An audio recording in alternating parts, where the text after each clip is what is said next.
Russia, China, war news, and El Paso just got a whole lot weirder than it already was. Guys, we're going to start out with El Paso. Why?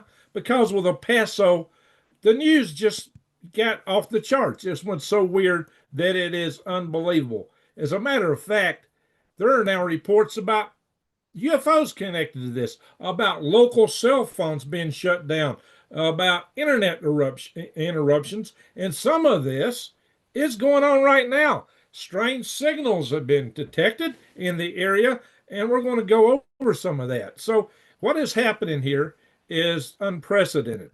My friends, as you might know, this whole thing on Iran, uh, it's been, well, let's go back to El Paso. This whole thing on El Paso has been, attributed to this shutdown, which covered a 10-mile wide, 10-mile diameter area over El Paso International Airport, where they had all flights shut down originally for 10 days, but the shutdown only lasted 8 hours, and it went up to 18,000 feet. Now, it was attributed to this locust laser system, which is the laser optical counter UAS system. And some reports had said that, well, it was the Custom Border Patrol that initiated this. No, there's no credible reports of the Custom Border Patrol actually having access to or ever having gotten one of these. So you can probably dismiss that. There's been reports of balloons getting shot at, and maybe that's what it was all about. But then again, there are plenty of indications that, well, that probably wasn't it either, because the detection capabilities on the locust system, again, the laser optic counter UAS system, it's quite sophisticated, having both optical and infrared means of detecting whatever targets are out there. And now you can't totally rule it out, because you might remember it was my channel right here where we broke the news that the United States with an F-22 shot down a so-called UFO, and I broke the news that that was actually a Mylar party balloon with a little bitty Pico sat underneath it that belonged to the Illinois Bottle Cap Brigade. No other news anywhere in the nation broke that. I brought it to you first right here. So, and we shot a, what, over a $500,000, $500,000 missile. I mean, the whole operation probably cost millions of dollars to take down a $100 balloon. So it has happened. And yes, they did have sophisticated tracking on that too. So I wouldn't say it wasn't a balloon, but get this.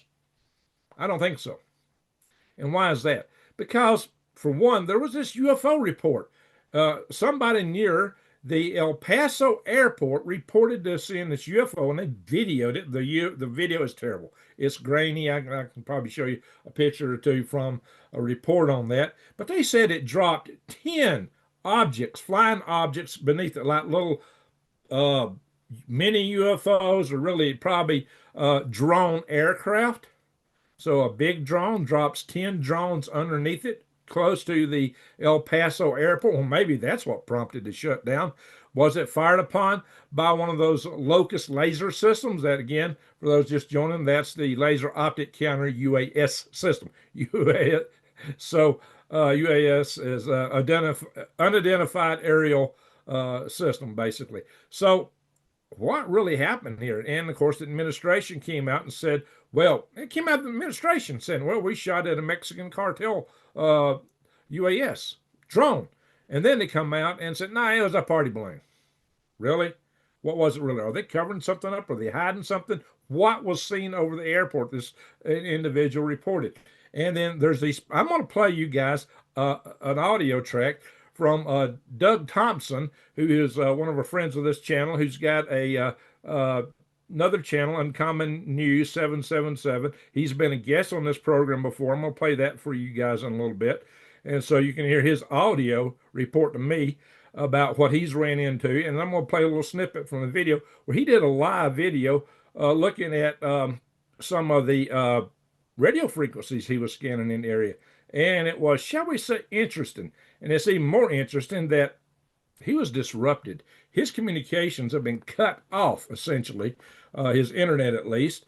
So it's highly bizarre. But then there's reports of cellular service being disrupted in the area. He was able to send me a message and a voice message, so I believe he's got some cellular service, but he's been reporting some strange phenomena related to that. So what in Sam Hill is going on? What is actually taking place? This is highly irregular, what's going on there. And we'll talk a little bit about the laser itself and some of the numbers and things associated with that. Then we're going to talk about this big deal where Russia is offered a $12 trillion pact to the United States, where the linchpin being basically Ukraine. What does this really mean? And then we're going to talk about what's going into Iran. So we got a lot to unpack tonight. We got a lot to cover. We're going to try to do it as fast as possible.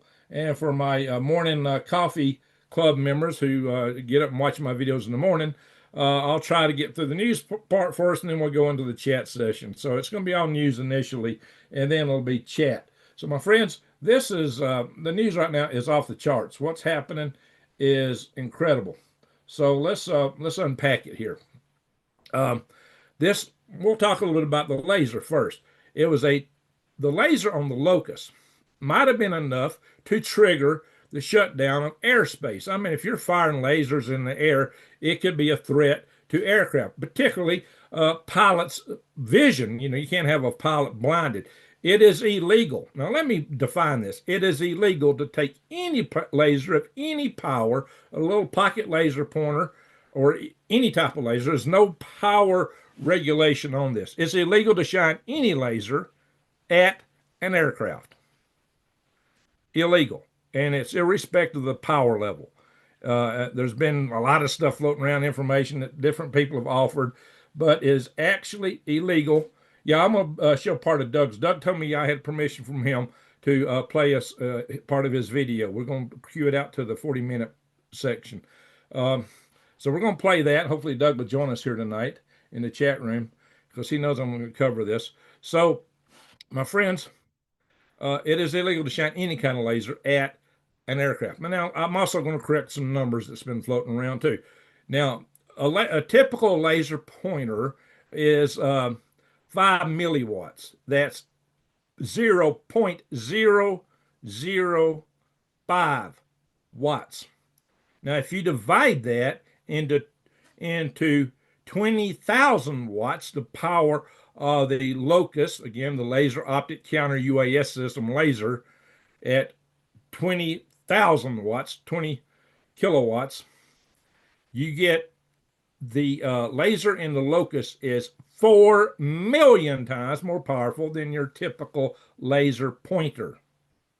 Now, I once had a laser pointer that was like a quarter of a watt. No, you could not buy that anywhere. I got it from a friend who ran a defense company. Oh, it was bright. It was a green laser. Oh my gosh, I could shine that thing in the sky and it would light up a long ways. I used to carry it with me. It was actually technically a weapon because it could permanently blind someone. I never shined it at anybody's eye, but I've actually got on airplanes with that in my pocket many times. Somehow I lost it, God forbid. But, so just kind of letting you guys know some of the ramifications for this. Now, a lot of people have been, saying, well, this could shoot down an airplane. Not easily. I mean, it's not impossible you could take down a full aircraft. But with a laser system like that, what you've got to know is that, the smaller drone has less ability to dissipate heat because it's got a small mass. So, yeah, you could take drones out with them really fast. But a full-size aircraft would be much harder to take out because it would depend on, you would have to keep it pointed on a target. Dwell time is what counts, how much heat it will thermally soak up. So an aircraft is moving, it's bigger, and so you'd have to track it. If you really want to take it down a bigger aircraft with a 20 kilowatt laser, you got to really track it. And you need to target certain areas. You can take out instruments. Yeah, optical instruments can be taken out. Of course, pilots could be blinded. But to actually take down an aircraft is a lot more difficult than a drone. It could be done, but still, the FAA erred on the side of safety, which is exactly what they have to do, and they shut down airspace. Now, it's rumored that there was some lack of coordination Well, maybe things happened fast. They didn't expect to have to react the way they did. Something indeed may have crossed the border, because this is the truth. The Mexicans, drug cartels have actually been operating in that area, real heavily in that area, because right there where you got El Paso on the other side of the border, you got Juarez. And Juarez is a hot spot for all kind of illegal cartel activity. And they do fly drones in the area of the border and cross the border sometimes to try to get around the fact that we've shut the borders down, so they're trying everywhere they can to get their product across the border. Also, let it be known that these cartels have indeed dropped explosive devices from their drones attacking each other. Now, they've not employed these on American assets as of yet, at least as far as we know. It doesn't mean they wouldn't. But if you've got a drone dropping off sub drones, that's highly scary. Now, is that really even a Mexican cartel drone? It could be, or it could have been something else entirely. But here's what we know.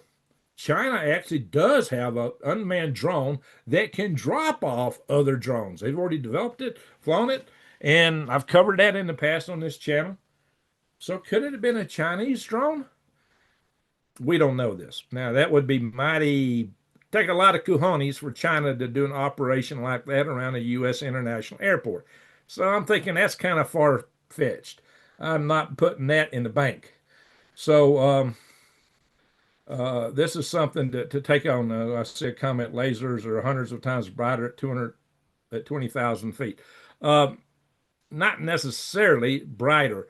The laser will not disperse as much if there's less atmosphere to disperse it. Lasers will diverge. The thing about a laser is the light is coherent, which means it makes a beam that follows pretty much a straight line. It stays coherent, but it still diverges. You still get beam spread. Beam spread is related to how much atmosphere, but even in the vacuum of space, you get beam spread. So, but the denser the atmosphere is, the more beam spreading you get. So if you can get up to quite an altitude, you get a lot less of it, and the laser beam will carry further. The power will be dissipated less. Atmosphere does. The only reason you see a laser is because the molecules in the air, when the photons hit them, they get kicked off, and dispersed. That's part of the dispersion, but there's also a beam spread phenomenology on top of that. That's two different effects. But both effects are worse in an atmosphere, and the more atmospheric pressure and density you have, the worse that is. That's why once upon a time I had considered a viable weapon to be putting a laser either on a high-altitude aircraft, like the airborne laser program we proposed, or on a balloon. So some of you may not know, but I was actually supposed to have a speaking part on a Nat Geo program I was supposed to talk about how you'd use balloons to defend against a UFO attack. And part of my supposition was you could use them for communications, to replace communications if they were lost. You could use them to fire missiles, or you could use a balloon as a platform to redirect lasers. Like you put a laser on the ground, shine it straight up at the balloon, straight up instead of across the atmosphere, and then let the balloon carry the cross range by having some kind of reflector on it, or be the laser platform itself. But it'd be better if they were a reflector, because all this laser equipment has a lot of weight to it, especially back when that special was made. And that's what I thought I was going to get to talk about until I heard Travis Taylor talk about a bunch of people flying up on party balloons and jumping on a UFO. At which point, upon hearing that, I turned around and left the set, and I did not have a speaking part in that show, even though I'm in the show launching a balloon. So yes, I am in a Nat Geo show, and I was supposed to have the speaking part, but I walked off the set. It's like, this is too zany for me. I'm not going to be part of it. So I don't know if y'all have ever seen that show. Sometimes you can find it. Oh yeah, Barack Obama was in it, and several high-level defense officials. I think if they had known where that show was going to go with that, they probably wouldn't have been part of it. So highly humorous in that regard. But lasers are interesting weapons, and a 20 kilowatt laser now mounted on vehicles. That's a lot of power to put on a vehicle, but it's not going to be readily capable of taking down an aircraft, but it could. It could. It's not implausible. But it just because of the risk of optical instruments on aircraft, the risk of the pilot's eyes, and the possibility. See, you got to err on safety. They did shut the airspace down. Now, some people, complain, well, why did they fire a laser? Like it was some kind of test. It may not have been a test. It may have been an operational event. There may have been something. Why else would they? They got a big range at Fort Bliss, guys. They got a big range, and they fire weapons down the range in safe airspace where everything's controlled. If they're doing this outside of that range, that meant there was a threat. It would not have been authorized any other way. They had to have a threat, a legitimate threat, or a perceived legitimate threat, just kind of like that F-22, perceived that party balloon. It belonged to the Illinois Bottle Cap Brigade to be a perceived threat. And some people, well, it's illegal to shoot at private property. I've heard that comment made. Well, that was private property, and it was definitely shot down with with an AIM missile that cost over $500,000. So some of them are up to $1 million, and the whole operation of coordination, the jets flying and everything. Oh yeah, they spent a lot of money bringing in that $100 balloon. I broke that story. I did. Nobody else anywhere in the news media had the news before I had it. Because I'm connected with the balloon community. I used to fly rockets and balloons, for those that don't know. Yes, indeed. I have flown rockets with balloons. That's why I almost had that. That's why I had a role as a speaking engagement on that Geo show, but I backed out because that they got too zany for me. I thought, I ain't gonna be part of this. I left. Hope you don't blame me for that. But when I heard Travis Taylor talking about a bunch of guys, flying up on party balloons and jumping on UFOs to take them over. It's like, no, that would not work. That is, I had to walk off set. I just couldn't handle it. Couldn't stomach it. But anyway, all that aside, guys, seriously, something went on and something still seems to be happening. The airspace is not shut down right now, but there's some strange things going on in that vicinity. So, um, I want to do some screen share here. Well, let's see. First, I'm going to come back and see if I can show you a picture of this thing. Ding, ding, ding. Give me a second. I'm going to scroll it up and open up a picture of this machine. Mount it. Now, give me a second. I hit the share button. Ding, ding, ding, ding, ding, ding. And, oops, come on. I know I'm running at the ragged edge of my memory. This is it right here. This is the Locust laser system right here, mounted on a military vehicle. It's kind of like a Humvee, but they got other vehicles now, so it's not exact. It's not a Humvee, but it's one of the later models. So there it is. It takes and it's got all it. This is the optics. This is what generates all the power for it. The cool thing about a laser like that is that it has an infinite magazine. As long as you can provide power and cool the system, you can just keep right on firing. You can. Oh, can y'all hear me? I just realized my microphone's not on. Give me a second. Hang on, guys.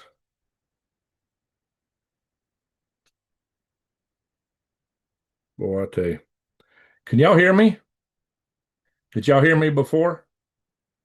I'm sitting here talking to beat the band. I'm not sure anybody heard a word I said. Can y'all hear me? Talk to me. Did y'all hear me before? Yeah, I'm not used to these darn mics I'm using now. Let me see.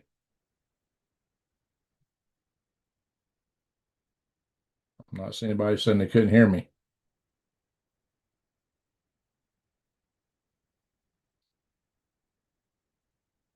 Did you hear me from the beginning? Let me check my settings here. Give me a second. I'm gonna stop the share because I got to check. Yeah, you did hear me before. Good. All right, let me see what mic I'm on. Hang on. Because I may be on not the best mic. Let's see here. Ding, ding, ding, ding. Here we go. Can you hear me now? Can you hear me now? I'm sorry, guys. I didn't have my. Okay, y'all can hear me now. Okay, good. If some reason the sound don't come through, let me know. That's odd. All right, very good. Sorry, guys. All right, let's go back. Ding, ding. All right, here's talking to beat the band. realized I didn't have my DJI mic turned on, but it defaulted to the system mic in the computer.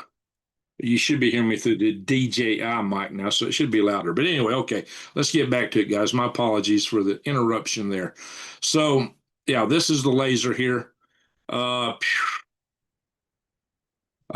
Yeah, this article claimed it belonged to the Custom Border Patrol. Not true. The Custom Border Patrol has no known access to these. And here's the UFO report. Supposedly, this is the photographs, but usually, what you usually see, what is it? Very blurry. I wonder if I can play this video. I don't see anything from it. I don't know. Hope I don't get some ads. Nah, I hate that. It's always the first thing you get an ad. Anyway, so yeah, supposedly UFO reports. So anyway, and the Mexicans were afraid when the airport shut down flights, claiming a 10-day shutdown. They thought the United States was going to conduct a strike against drug cartels in Mexico. They thought this was what was about to go down. Well, that wasn't it at all. But that's what they feared because Donald Trump had talked about taking hits on these drug gangs. So they were worried about an incursion into Mexico. So you can see this thing really got crazy. Now, I am going to play you guys the audio from my friend Doug, what he sent me, this message, which is not on his video. I'm going to show you in a minute. But listen to this. You can hear it, I'm sure. All right, listen. I just come back from exactly where they had that temporary flight restriction the other day.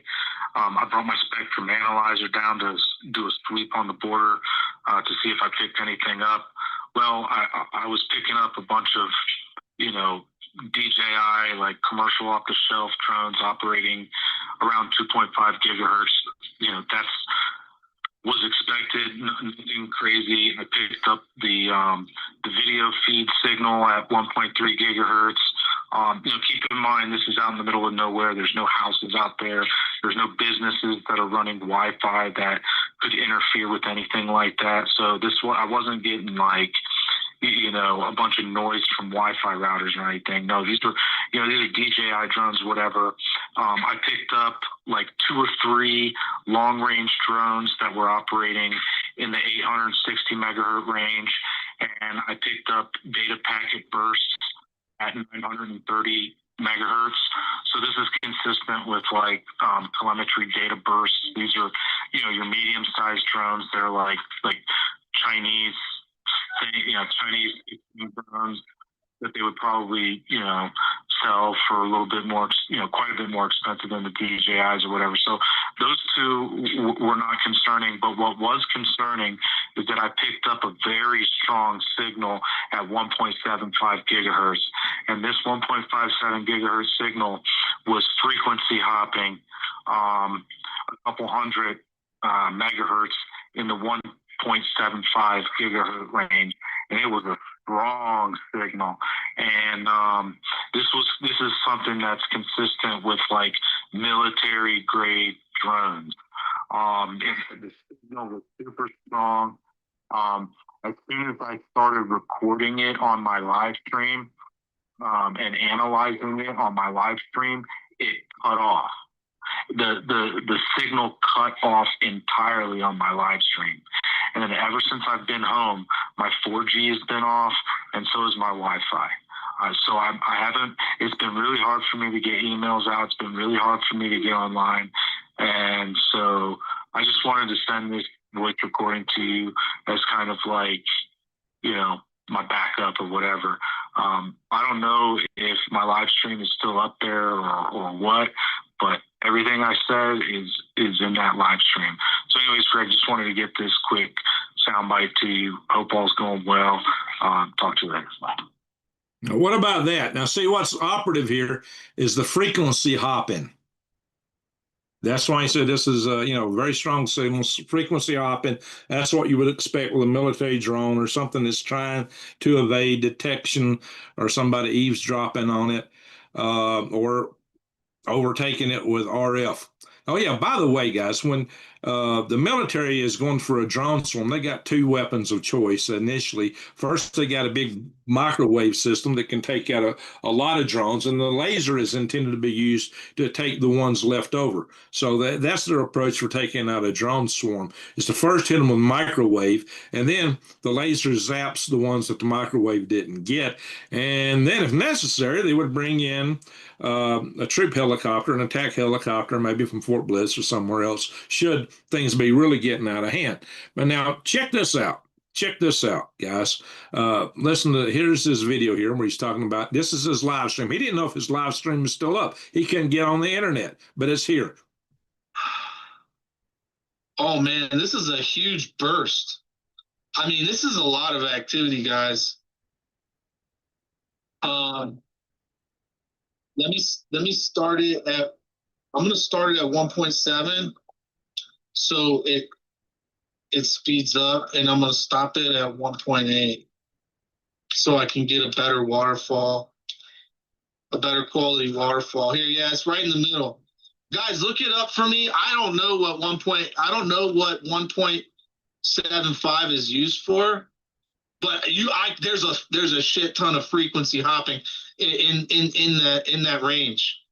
So I'm scanning right now. I'm scanning from 1.7 is my start, 1.7 gigahertz up to 1.8 gigahertz. Look at, oh, it just stopped. It just stopped.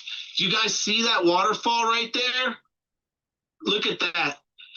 As I'm live streaming, it stopped. It was, guys, this was going on the whole live stream. And then look, as soon as I start zeroing in on it, it stopped. It fucking stopped. Excuse my language. Look at that. Look at that. They cut. There was a ton of traffic on 1.75. Guys, look that up. Take a screenshot of that. Look at that, guys. A screenshot of that. Look at all the frequency hopping going on right there. So Doug is there in El Paso. He is. I've interviewed him a few times on my channel here. He's a friend, and his channel is Uncommon News 777. So you can go watch this entire video here. It's about an hour long almost. But I just wanted to play that for you so that you would see that it's indeed weird. But then after that, he said he lost 4G, like from his phone. He's lost his internet, and just a lot of strange things going on after that. So. Border on brink as cartel drones force U.S. to act after years of paralysis, and military action and just all kind of stuff coming out about this, so at least we're taking some action against them, and as opposed to what was going on, during that pre-Christmas era where we had so many drones flying over. But somewhere in one of these articles, there's actually talking about. Reports indicate cartel operatives even traveled to Ukraine, volunteering up on the front lines against Russia. Let's see, fiber optic. I don't know. Talking about jamming. Drones are immune to jam. Yeah, fiber optic ones are. Well, somewhere here there is a article. Okay, it's not the one I got pulled up right now, but I saw an article where they claim that they're losing. That there was loss of cell phone systems there in El Paso, just like recently, just like Doug was reporting, he lost his 4G. So there's still something cooking there. Something is still going on, apparently. What it is, I don't know. What was he detecting? That was today. That was today. That wasn't, when they had the shutdown of the airspace. So there's still some strange activity happening there. We don't know what that is. But, my friends, that is just odd. Is it, like I said, the cartels are putting drones across the border. Now, I don't know if they would take one down for drug activities, but, that's anything that would risk having to shut down civilian airspace. That's pretty high order stuff. But then again, what was that object that was seen that was reported to be a UFO dropping off 10 other drones or UFOs? Well, UFO just means unidentified flying object. It can be a drone. UAS, whatever you want to call it, unidentified aerial system or phenomenon. They got different words for that. But anyway, so what was it? And like I saw, the video on that was grainy. The pictures were grainy, but that happened before the airspace was shut down. Did that actually? Is all the stories about the laser, the locust laser, just a cover up for something else? What's the full story here? I think it's highly interesting. Whatever's going on, we don't probably have the full story yet, and there's still something going on or going down over there. And we may see further airspace shutdowns. I don't know. Everything is dicey, I think, at the moment there. And that happened like all at once. So, anyway, let's get on to other news. Let's talk about Iran. We'll talk about Russia. We're going to talk about China. We can talk about Cuba if you want. I saw some people asking about Cuba and Greenland. Anyway, so Iran rolls out uh, these talks supposedly. So, the Iranians don't want to talk, and Iran wants to negotiate. They don't want to negotiate. We're hearing both stories simultaneously. One, they said, hey, we don't want to negotiate while we're under the threat, but then again, of military action. And then again, they turn around and says, yeah, we're willing to negotiate. So they're talking out of both sides of their mouth. What does that mean? Anyway, so yeah, here it says they're ruling out broader talks. And Donald Trump was talking about sending another aircraft carrier over there. And initially, they were talking about sending the USS H.W. Bush. And then they turned around and said, no, we're sending the Ford. We already got the USS Abraham Lincoln over there.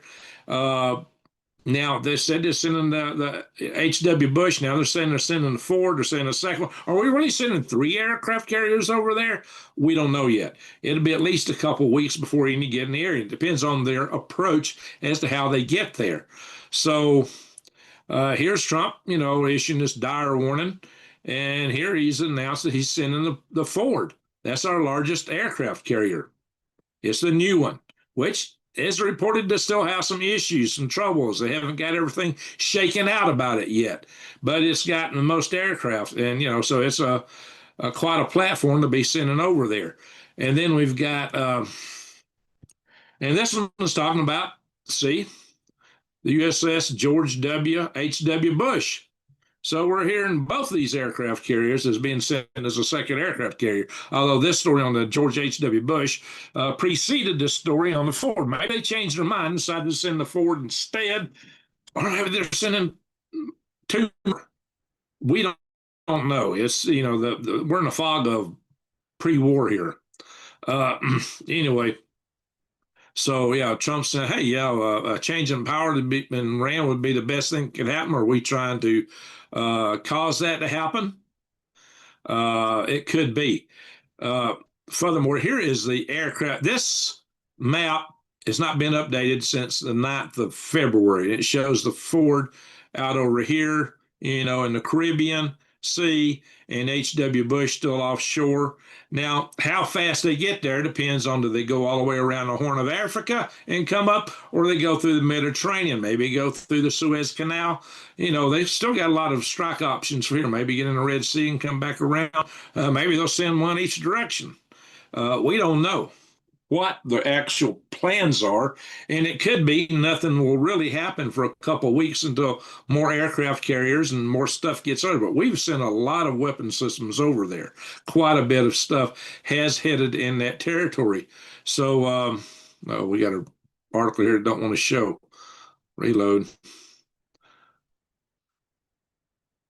Oh yeah, and by the way, Trump had agreed with Elon, and Elon sent a bunch of Starlinks over into Iran. So yeah, they are actually helping the people inside Iran to communicate, because their communications or internet was shut off. So the Trump administration secretly smuggled approximately 6,000 Starlink satellite internet terminals into Iran. Of course, if you get caught with one, you're going to be in serious kimchi. It may cost you your life. But the people over there are embracing these. So there may be some effort to help the locals there who have been protesting to overthrow the regime there. So, and another thing that's been said is reports now that are claiming that we're going to be over there. And I thought I had that article pulled up, and maybe later in the series here, that we are preparing for a long conflict with Iran. That's what the Israeli news and several others are putting out, that we are over there for the long term. We have sent so many armament packages over there. We've got a bunch of our THAAD missile systems over there, which are for intercepting missiles from Iran, and they're on the land bases, protecting the other countries over there in the Mid East and Israel too. Several Arabic countries where we have bases. We had to make a deal with them to protect them in the event that the Iranians shot at them. And as you may well know, there was also the SM-3 missiles will be on a lot of the naval destroyers with the USS Abraham aircraft carriers strike force, their strike group. So there's a lot of assets coming into the area. I really asked the question, is it worth it? Using up missiles that we may need when we may have to face China? Does a war with Iran enable us to cut off fuel supplies to China, everything except what they're getting from Russia? Would that precipitate China wanting to move on Taiwan sooner rather than later, because they might realize that their fuel is going to run out, so that they got to get it while the getting's good, and we're distracted in Iran, so that might be a good time for them to make their move. A lot of things are in question. A lot of things are in play.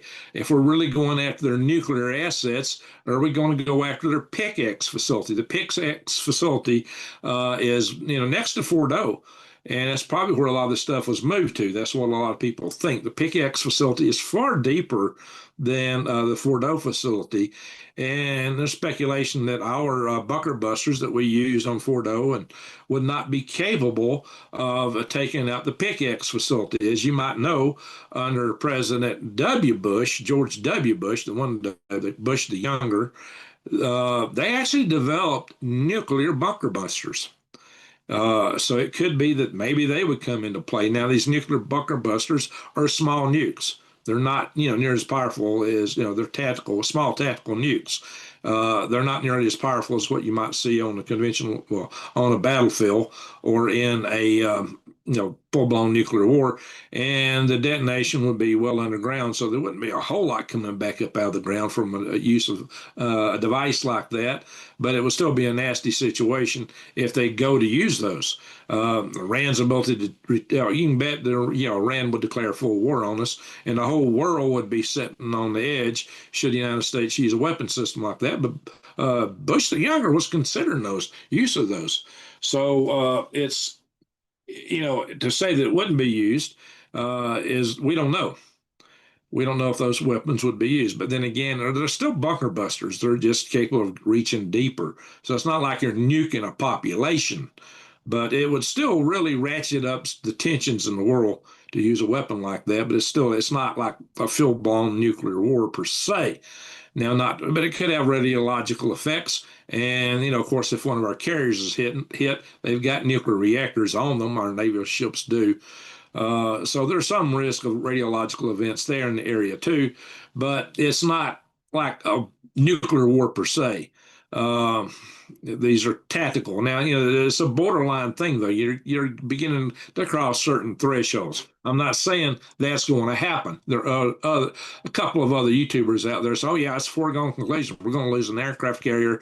And almost like we're wanting to sacrifice one to have a Tonkin Bay kind of event. I don't think that, because our aircraft carriers are really precious, and we only got a dozen of them that we're actually using at this time.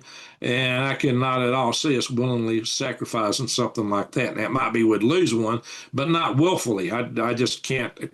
I have a hard time accepting that proposition. So, yeah, things can get interesting over there. What I worry about is, will something happen over here? Will sleeper cells get activated? I mean, if the regime really thinks that they're about to lose it, they were still in power during the 12-day war. They were still in power after we dropped, bunker busters there on 3 sites in Iran during the 12-day war, basically ended the 12-day war. and they survived the protest that they had. So the regime still sees themselves as even being able to survive a war with America. But if they decided that they were going to lose, that their the fate they had, they were facing existential threat to the existence of the regime, they might up the game and do things bigger and worse. They're already making threats saying that I could stop the share here for a minute. They're already making threats saying that they will respond in ways that we can't imagine. It would be things that we never even thought of or heard of. And what could that be? These are all big questions. What does it really mean? How bad could it get? Now, Trump, he's putting it out there and says, hey, you really want to negotiate. And he wants to make a deal. So if Iran makes a deal, and Netanyahu ran to Washington because he was afraid that Trump would make a deal just on the basis of the nuclear program only. He wanted to make sure that the deal included limitations on their use of proxy forces spread around the Mideast and on their missile program, that would be part of the deal. And apparently it seems that Trump and Netanyahu didn't agree too much on this. At least that's the cover story that we're getting. What's the reality? Well, we don't know. But at least that's the cover story. And the cover story is that Trump really wants to make a deal. And being he's the guy who wrote the art of the deal, that could be true, counter to what some other channels are putting out there. So let's hope that folks come to senses over this. What threat does Iran really pose the United States? I came out in the last video about this, and I talked about, hey, they spread, their technology. They had their missiles in the hands of the Yemenis, and the first ever space war occurred from, Yemenis launching on Israel. And who ever thought that Yemen and Yemeni rebels and Israel would actually be the first case of a space war? Well, that's what happened, but it's only because of the stuff that Iran provided to the Yemenis. The Yemeni rebels and just don't have that much sophistication, but they had enough to fire these missiles and use them effectively. But there were probably Iranians there working with them to affect that, and that's what's been suggested. So, guys, things are getting interesting. How far will it go? But would Iran run the risk of sourcing nuclear weapons to their proxies? That's a far stretch, because most likely the real reason they had a nuclear program to enrich stuff to 60% was they wanted to be able to have the ability to have nukes to defend their existence, with the idea that no one would attack them if they had nukes. And that may be the case. As you know, what happened to Muammar Gaddafi? He had a nuclear program, but he gave it up. What did that buy him? Had he kept it, he thought he'd be a good boy. Hey, look, you know what? I'll be good. I'll behave. Bush, look, I'm giving all this stuff up. And then what did the next administration do? They made sure he was taken out. And, Hillary was giggling over it, when he was taken out. And then Libya became a real mess after that, and it still hasn't recovered. So, and look at Kim Jong-un. Who's going to go take him out as long as he's got those things? So there's a lot of stuff that's questionable here. I really have a hard, I've said, it's a truism that 2 or 3 nukes could take Israel out completely. The problem is Israel has a Samson option. You got to know that if you nuke Israel, that they're going to respond. Let's thought maybe 200 or 300 nukes. They're going to really plaster you if you do that. So would they really do that? Is Iran really an existential threat to the rest of the world? Is it worth us risking our resources, our lives, when we got a bigger contender at play in China? Personally, I don't think so. That's my opinion. Now, you're free to differ, but I really question the worthiness of putting all of our resources into play over there when we've got a bigger contender who's just licking their fangs looking at us, Like I've said, they're really fighting a war against us already, and we just have had a hard time recognizing that. So these are things that have to be factored in. I hope that Donald Trump is doing that, and the people in his administration have taken all these things into account. And indeed, maybe this is part of his art of the deal to put maximum pressure on Iran and hoping they will cave. How will Trump will respond if they don't? He's a man he's put it out there. He's got to save face, to be able to have weight in the world. If suddenly he backs off, nobody's going to take anything he says seriously. It'll be, he's just Taco. Well, he pretty wasn't Taco with Venezuela, but what will he do dealing with Iran? Iran is a far more powerful nation than Venezuela was a kind of a joke. Iran's got quite a military, and they're dug in. They got all kind of tunnels. They got air defense systems. Now the air defense systems that went to Venezuela, Chinese and Russians, we basically took them out electronically. They were ineffective. Well, that proved true again in Iran. The Israelis pretty much had whatever they had control of the airspace when they were doing the 12-day war. Now, China and Russia have sent more stuff over there. They sent better systems. Maybe they've learned some lessons to how to keep this stuff working. Iran held back their best missiles still. They used some of the better ones toward the end. Their tactics was try to exhaust the resources that Israel had for their Iron Dome, and Israel may not have replaced all those as of yet. It takes a while to manufacture all these missiles. So toward the end, they were firing more effective missiles. They used their older ones first and just wanting to exhaust their stuff. But Iran didn't play their end card because they didn't want a full-blown war at that point in time. So how is all this going to play out? We don't know. But the best thing you can do is be prepared to have yourself ready in case it spills over here in the United States. Hey, we got a super chat. Thank you, smart ass patriot. Appreciate that for the super chat. Salute to you. And thank all. So my message here is that whatever the case is, we just got to be ready here in case things go south in a hurry right here on terra firma, right here at home. We don't know how all this can play out. Will the drug cartel suddenly decide, now this is time for us to play mayhem? They're basically being bankrolled by China. So there's a lot of things here to keep an eye on right now. What's happening in El Paso may be related. We don't know.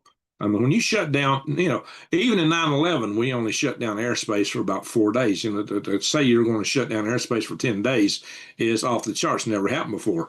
And, well, they didn't shut down for 10 days, but that's what they put out initially. It's only shut down, I think, for 8 hours. So what are these things interconnected? Maybe not, but you can't rule it out yet. You can't rule out that the drug cartels in China and Iran aren't working together. So what's really going down?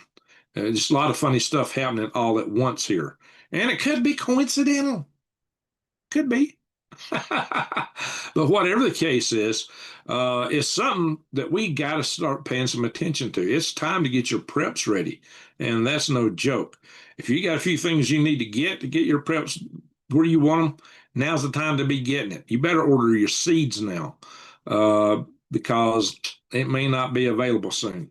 Anyway, I'm going to show you some more stuff. I just wanted to kind of give you that preface here, and I thought, I didn't need to be showing you articles. I just want to talk about this, come straight, from my heart and my knowledge base to you, that you need to be ready in case things get hairy. I'm not saying they will. There's some channels out there just absolute certitude. We're going to go into full-blown war with Russia. We're going to full-blown war with Iran and China and blah, blah. Well, we may, but maybe not.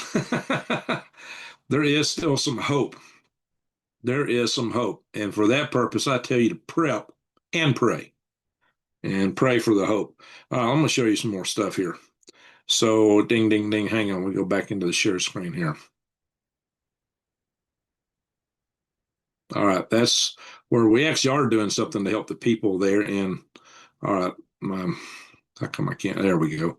Sometimes my Zoom gets in the way of me being able to change tabs. I'll change the story here just for a little bit, then we're going to go back into the war stuff.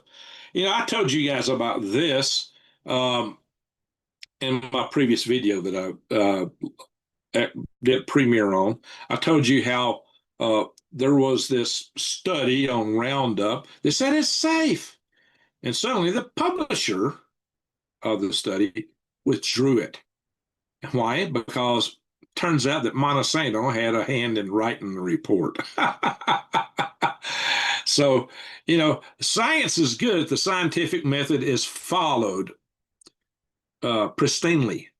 But when somebody puts their finger on the scale to change the outcome, no, garbage in, garbage out. So they found serious ethical concerns, and further studies have shown the likelihood of it actually causing cancer. So yeah, the 2000 study asserted glyphosate, the active ingredient Roundup, does not cause cancer. It's safe. It's safe. But then independent studies, which didn't have Monsanto involved in 2025, linked glyphosate exposure to increased cancer risk. So there you go. And then, so it got pulled.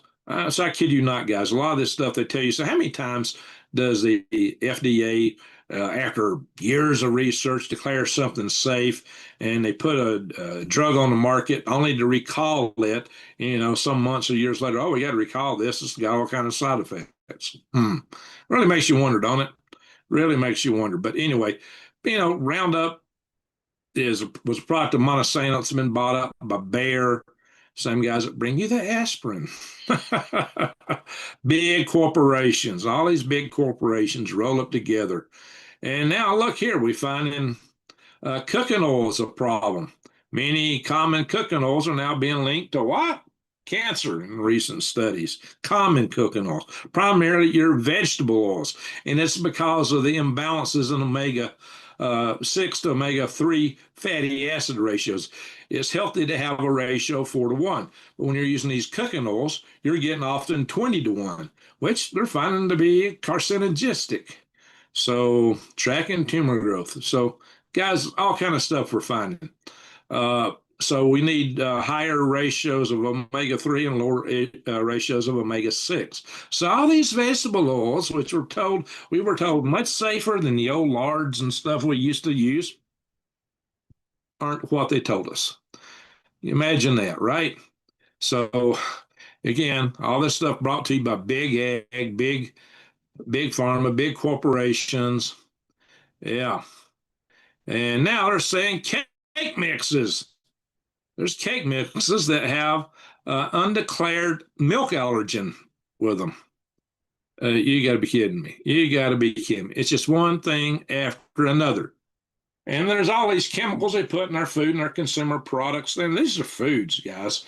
There's stuff in consumer products that aren't regulated nearly as tightly. They have chemicals in them that when you put sunscreens and lotions and shampoos and soaps and dishwashing soaps, that these chemicals go straight through your skin into your bloodstream. And these companies, big companies, have found that it's cheaper to pay off and settle lawsuits than it is to include good ingredients like is required in Europe. So for that reason, I've been telling you guys I would set this up. I would come up with an alternative for you. I've been promising this for months. It took me a while to get everything lined up, but I got it now. This is switchwithgreg.com. Switchwithgreg.com. You come here and you can switch away from all these toxins. This is a family-owned company in the United States of America. It's an American company, family-owned. It's not part of this big conglomeration where you got just a handful of companies controlling hundreds of other companies. A lot of times you think you're buying a product that's belonging to one of these companies or one of these companies, which a lot of times these companies started out as good companies. But when they got sucked into these bigger conglomerates, things changed. Ingredients changed. There's been a big change in ingredients. Like, Oreo cookies. The cream's not a cream, by the way. What you get in an Oreo cookie. It's not a cream. It's grease with emulsifiers and to glue it all together. Nasty stuff. So, and I've talked about Dawn dish detergent in my previous video. So, this is like you got an illusion here that you got choices when you go through. Who owns most of the shares or big shareholder in all these companies? Well, our good friends over at BlackRock. Remember Larry Fink? And what organization does Larry Fink now run? What organization he's president of? The old House of Klaus. It's now the House of Fink. And don't that stink? Remember, Larry Fink has bankrolled a lot of really strange, bizarre stuff in the past.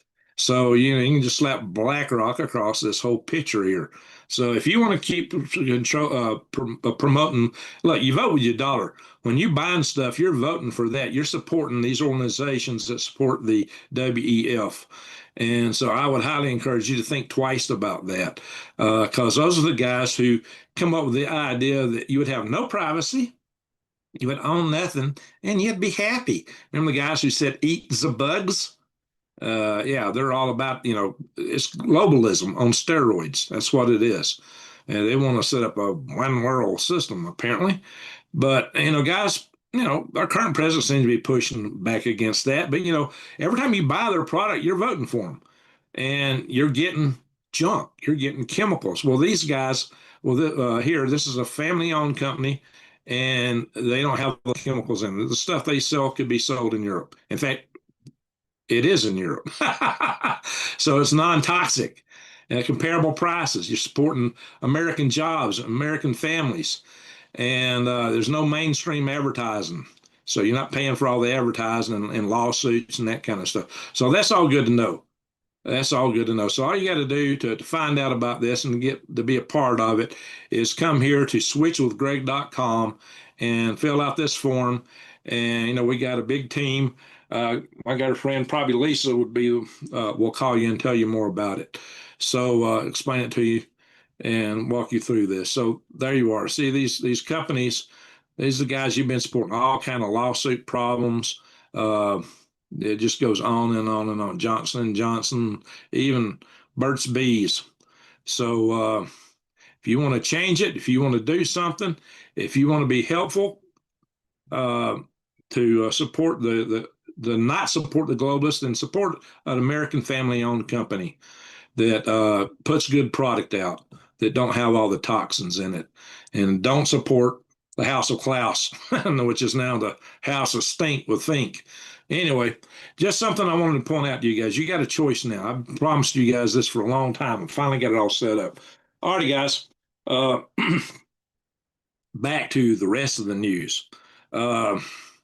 So Russia has come out with this $12 trillion pitch to Trump. So then you know what they're saying? They're saying, hey, we didn't abandon the dollar. The dollar abandoned us. As you know, under Biden, they used the SWIFT system to embargo and hold a lot of Russian money. And a lot of people warned against that, says you're going to undermine the faith in the dollar by grabbing other people's money. They said this was wrong. A lot of people did. And they said you're going to basically pose a threat to our dollar as a world reserve currency. And you got to understand, having the world reserve currency has enabled us to run the deficit spending we've done for a long time. We can't do that. Plus, having so many dollars in the global market has been an anti-inflationary thing that, like Weimar Republic, when they spent a lot of money and went in debt, they got double digit and triple digit and crazy beyond that inflation. But that's because they didn't have the world's reserve currency. Everything they spent went into inflation immediately. But that's helped us absorb a lot of our budget deficits in terms of not breaking the dollar.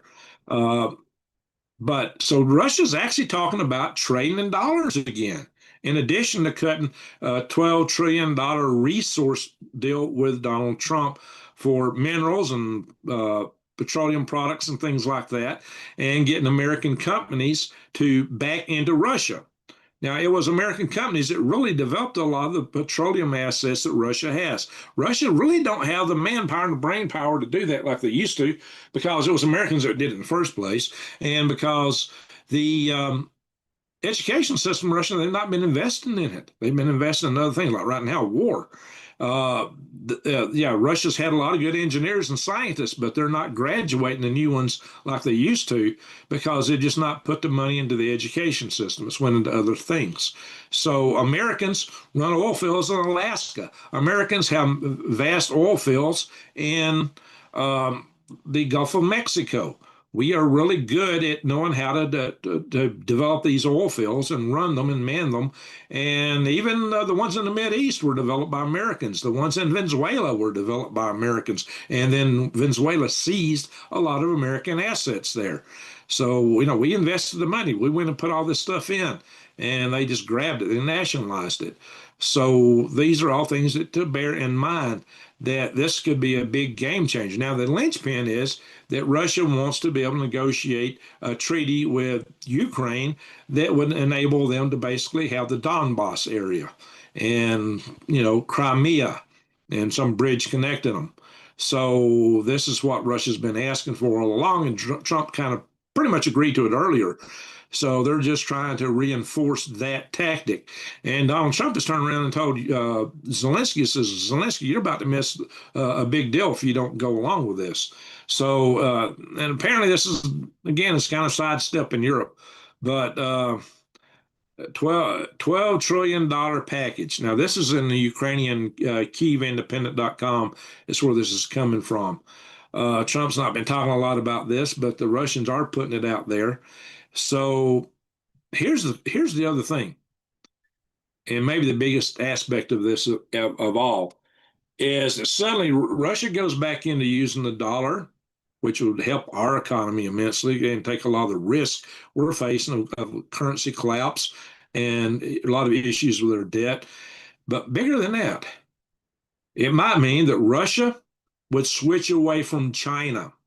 I have said long before, even before the war in Ukraine started, I said we ought to negotiate a peace treaty with Russia and get them on our side, because Russia's biggest threat isn't us, it isn't Europe, it's China, and they know it. And China would love nothing better than to grab Siberia because of all the resources up there. They would really love to get that under their control. And they're already making some moves toward that. And Russia knows it. Russia knows who their long-term enemy is, but we became their short-term enemy. So we forced a bear into the dragon's lap. Now, I'm not saying Putin's great. No, he's not. He's a dictator. I'm not saying Russia's great. I'm just saying geostrategically, this makes a lot of sense because our biggest threat is China. The biggest threat to Europe in the long term is China. They think it's Russia, but it's really China. China has bankrolled Russia's invasion of Ukraine because it takes a lot of heat off them, and they're wanting to see how that goes for them wanting to take Taiwan and do other expansions later. So you may not agree with what I'm saying here, but these are things that you to take into account. Suddenly, we really countered the Soviet Union by bringing China in on our side when Nixon sent Kissinger over there. And that really changed the dynamics between Russia and the West, because suddenly we had China in our belt. Well, now it may be time to reverse that role. And that's what we're talking about here. It would China be as aggressive suddenly if Russia was in our pocket instead of theirs? Maybe not, especially if we were deriving fuel from Venezuela and possibly Iran. So this could be the 4D chess that Trump is playing. China would, and now that Japan has come out and says, hey, if China takes Taiwan, we're going to help Taiwan. We're going to go on Taiwan's side and fight for Taiwan independence. Japan just come right out and said it because they realize that if Taiwan goes, they're history. They're cooked. They know this. So there's and the new premier over there of Japan has just won a landslide victory in the lower house there. So she's got upper hand over there now. So Sanae Takehashi is her name. So it's getting interesting, but that might make the dragon calm down a little bit. Let's hope. And let's hope they don't lash out now. But, we're rolling dice with the future of the world, to be honest. But we may not have a choice because China's got certain plans. And like I said, they're our biggest long-term strategic. Even if we don't do anything with Taiwan, we let Taiwan go. China's plans don't stop there. So just keep that in mind. So, Russia says it will stick to limits on the nuclear START treaty. But if they're allied with China, that don't mean a lot to us because we can't just negotiate basis on the basis of facing one country when we're also facing China and North Korea. So we can't align our forces totally based on Russia alone. Now, if Russia changes sides, that can make a difference. So there are some prospects here that things could turn better, but they could turn worse too. And if we had a deal like that with Russia, a lot of American companies going, you can bet stock market would go up. There'd be a lot more prospects for jobs. The economy would improve, and the rest of the economy would go down. Now, here's another oddball thing: this X-37B little Air Force unmanned space shuttle, which has been flying a lot. Turns out that Russia and China both think that this is a nuclear weapons carrier, that would be a space bomber. Well, I don't know about that. I actually worked on this program for a bit when it was under NASA purview. It's totally Defense Department now. But when it was a NASA program, I actually worked on this project some. And I actually saw its first launch down at the Cape. I was there when the first one launched. In fact, that was really technically the first space shuttle launch I ever saw. I saw a launch of the actual manned space shuttle later after that. But it was launched on the Atlas rocket. It was an interesting launch to see. You can see even the payload, once it got above a certain altitude, you see the payload shrouds come off of it. But I was there to see that. I videoed it. I don't know, some video. I may still have it somewhere in my archives from years ago. It would probably take me 3 or 4 months to find it. But I do have a video there, did have one. So in any event, that was an interesting thing to see. And it was just happenstance that I was there when they launched it, because I was actually down in the Cape for other purposes at the time. I wasn't working on the program when it launched, but I have worked on that, the X-37. It wasn't planned to be a nuclear weapons carrier. Now, and I don't think that we would put nuclear weapons on it, but what the Air Force is doing with it is totally classified. So now here's come out. China's already waging a war on American soil. Haven't I been telling you guys this? Haven't I said this from way back? And so here they're talking about undeclared war on American soil. And they're talking about CCP's success and subversion and sabotage. There's been a few articles come out on this. Part of it talking about the biolabs, and also one of the defense leads in Japan went to Pearl Harbor and met with his counterpart in America and basically said the same thing, but he was talking about the information war, basically, how China is trying to subvert our society. So it's a multi-pronged attack that China's launched upon us, basically. And most people here just don't recognize it. But now other people are beginning to talk about it. I've been saying this from some time back. I started saying it before I saw anybody else putting it out there in the news. So China, now somebody asked about Cuba. China vows to do what it can as U.S. blockade leaves Cuba with just a few weeks of oil. What is China going to do? What do they mean, do what it can? Well, the Chinese have a base in Cuba. They have actually more than one base. They got one real big base, which is said to be an intel base to spy on us. What else do they have there? We know that China has cargo ships that they've designed that can carry multiple missile tubes from ISO shipping containers. And I've shown you where they've even had where they could weld 2 shipping containers together to have an 80-foot long container. They could actually launch rockets into space. I've shown that some time back. So these could be off our coast. We don't know. China actually war-gamed a war against some unknown power, unspecified power in the Caribbean and Gulf of Mexico, including their war games included activities up near the Houston area.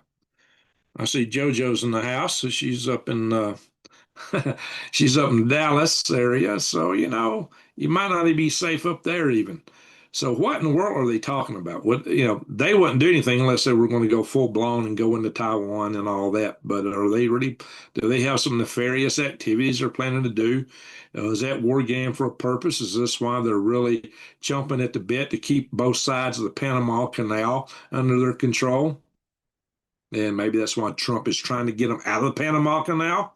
and have better control within our hemisphere, which is something China is pushing back against.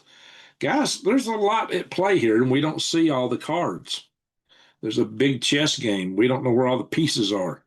But in any of it, Cuba's on the verge of potentially falling. And let's hope they get a change in government there that would be more agreeable to prosperity for all the Cubans. And let's hope it happens without major conflict. It could. We don't know how it's going to play out, but this is a bit of a threat, to be honest. When China's making that, we don't know what kind of threat it is. Maybe it means they'll just ship some weapons over, or maybe they will try to help their economy in some way. But how do they pull that off? What Cuba needs right now is oil. How is China going to pull that off? They're not getting oil they were getting out of Venezuela. So what would they do? How is it that do what it can? What does that mean? We don't know. That's very vague, very vague. Maybe it means they'll put a Cuban flag on their desk and wave it. Or get in the UN and talk smack against the United States. I don't know what that means, but it could be a threat. Make such a statement and make it so vague is something we got to pay attention to. So, again, what is it? China. But Cuba, if Cuba were to change hands and have a freely elected government, a lot of Cubans are in Florida and other places would probably want to go home to Cuba. And then there'd be all kind of economic opportunities there. Cuba's economy would bust. It'd be a great tourism spot. I mean, had been getting tourism, but it would be a lot more robust. I mean, it could be a paradise down there. It's a tropical, subtropical island. Anyway, and besides, when you get Cuban cigars and Cuban sugar, Cuban economy could really go crazy. It could perform very well if it were a free country. And the president of Taiwan is saying, hey, after us, the other countries that would be next in China's list to invade would be Japan and the Philippines. And we've got direct defense treaties with both countries.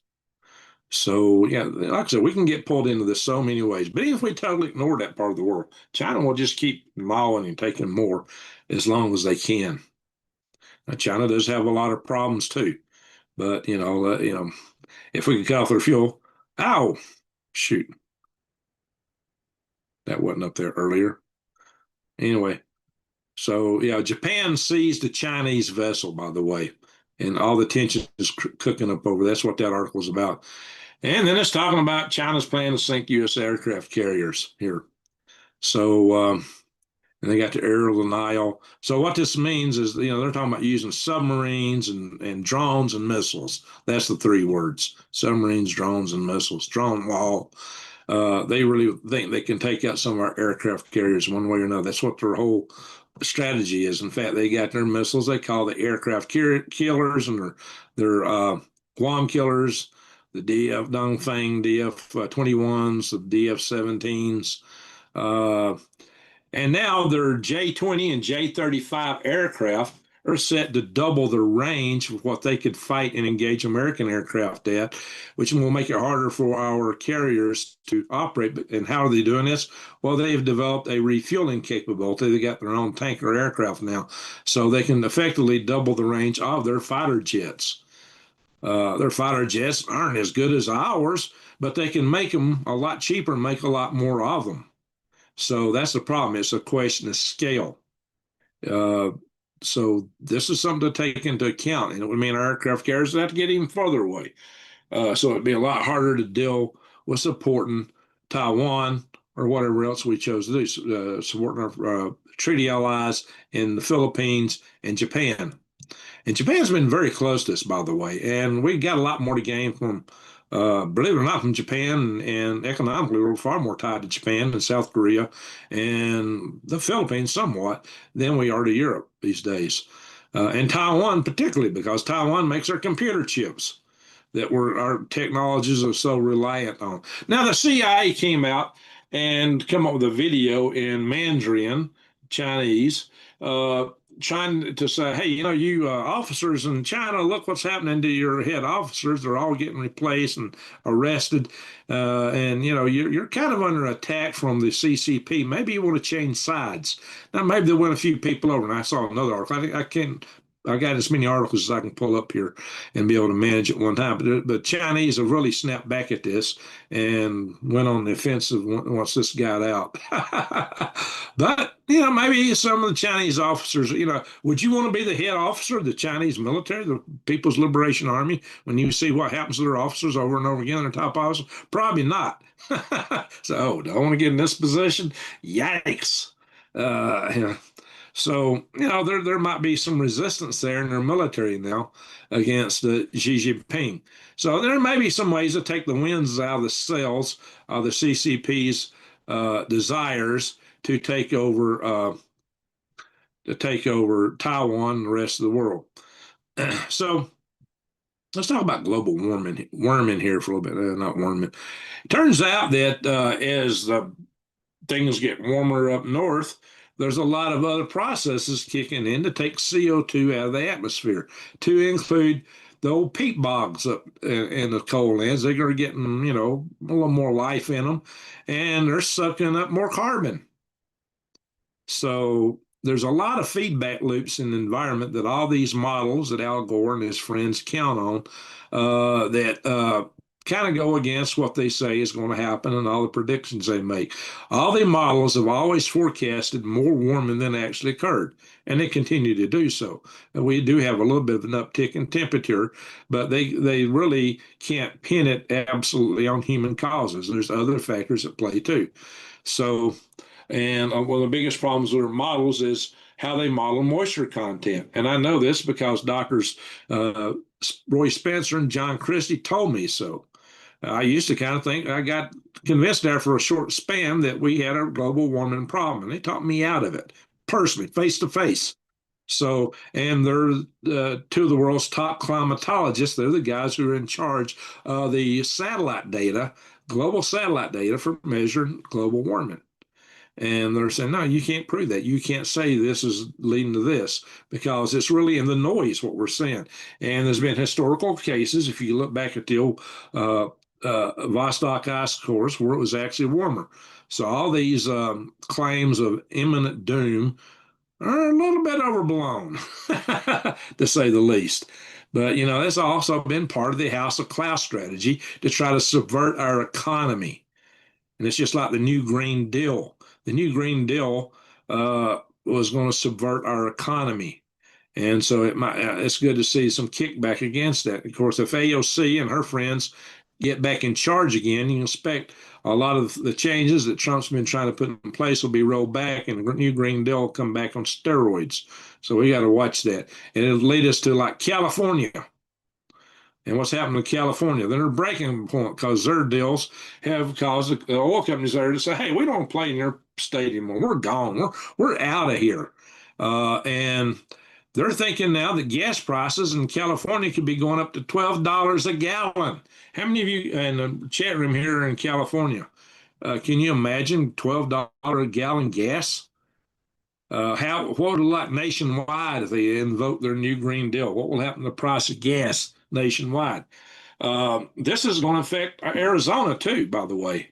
I know I got several people here in Arizona, especially in the valley area of Arizona. Now, if you're not from Arizona, you don't know what we're talking about, but there's a Morgellons Ridge. Everything south of that's called the valley. And that includes Tucson, Phoenix, and that whole area. And it's a lot hotter down there, by the way. That's where most of the people live in Arizona. I'm up here in the refrigerator part of the state, not the oven side. But guys, this is a real problem. But there's also a national security problem because we've got military bases in California that are going to have fuel problems thanks to Governor Newsom, who wants to run for president. Yikes. Yeah. Anyway, here we are. Lawmakers warn California's oil and gas crisis is a major security threat as Valero and others are fleeing the state. And they ain't all left yet, but they're leaving. They're packing up and getting out. Can residents handle $12 a gallon next year? So, are you guys prepared to deal with $12 a gallon next year? Tell me, what do you think? I don't want to see it. I'll tell you that. And so I don't know what it would do to Arizona. Oh, shoot. I hate it when this happens. Everybody's trying to get you subscribed. It would cost me 10 times more money to subscribe to all these than what I get out of YouTube. So, anyway, well, we got a new naval asset we're coming up with from a privately funded source. Believe it or not, a Boston-based shipbuilding company, Blue Water Autonomy, has unveiled their Liberty-class 190-foot autonomous surface vehicle. So maybe private enterprise will save our Navy. Another thing we ought to do is we ought to be buying ships from South Korea and from Japan, because we just can't produce enough. Our production, we let too much industry go overseas. So we should get some from our allies as we rebuild our industry here at home. But this is a step in the right direction. Let some of the private companies do this. How are they able to make this faster and cheaper? Because they're not having to deal with all the red tape that's incumbent upon the government. And so they can be more innovative. It's kind of like SpaceX versus the with the Falcon 9 and the hopefully the Starship, if it gets operational correctly, versus the Space Launch System, which is very expensive. So that's the kind of things we're talking about here. So that's some hope right there. So let's cross our fingers and hope that we give them one out. Yellowstone. Yellowstone's got a bowl just 9 miles in diameter. It's only rose about an inch, okay? Something, but it's huge area, 279 football fields. And this rise has been just since last July. A large area, an inch higher since July. Now, that's not something to cause you immediate alarm, but it's something to keep an eye on. I've seen studies that suggested that there was a bulge in Yellowstone during the Ice Age. It was much bigger. So that doesn't mean Yellowstone's about to erupt, but it could. We now know that it could, what we thought would take hundreds of years could happen in decades. So it's possible we could see something like this in our lifetime. It's not going to happen tomorrow morning, no, not the next day, not next year. At least we don't think. But eventually Yellowstone could go in a few decades. It's a possibility. It's something to keep an eye on. Just put it that way. And there's other super volcanoes, like one building in the Pacific Ocean, that might pose a bigger threat. So now we've had this guy, Jim Ratcliffe, say, well, Britain's been colonized by migrants. Now he's apologizing because he's had his hand slapped for it. But what do you think? You think he was right before he apologized? If you think he was right before he apologized, put a 2 in the chat room. If you think that he was wrong, put a 1 in the chat room. I'd be kind of in buckwheat. Buckwheat's a good high protein grain, by the way. It's not carby. And it was real popular in Russia. When I was in Moscow, they had buckwheat on the menu. I never ate it like that before. I mean, I'd had buckwheat pancakes, but I never just ate it as a dish, side dish. And it was delicious. I loved it. They served it in the cafeteria of the hotel I was staying in, which was the Cosmos. What was the name of that place? I forget. That was back in March of 2010. I was in Moscow. That was one of the best trips I ever made. I actually enjoyed being in Moscow. Might not today because everything's frosty between the United States and Russia. If we thought of the relationships, it'd be nice to visit Moscow and St. Petersburg. I didn't go to St. Petersburg, but I hear it's a great city. So let's hope things can thaw out. We don't go to full-blown war with them. I stood in the streets of Moscow and looked around and thought, why in the world would we want to nuke this place? And I looked at the people there and I thought, why would they want to nuke us? And it's really hard to come up with a good answer to that. I dealt with a lot of people over there and had some real good relations, people I met.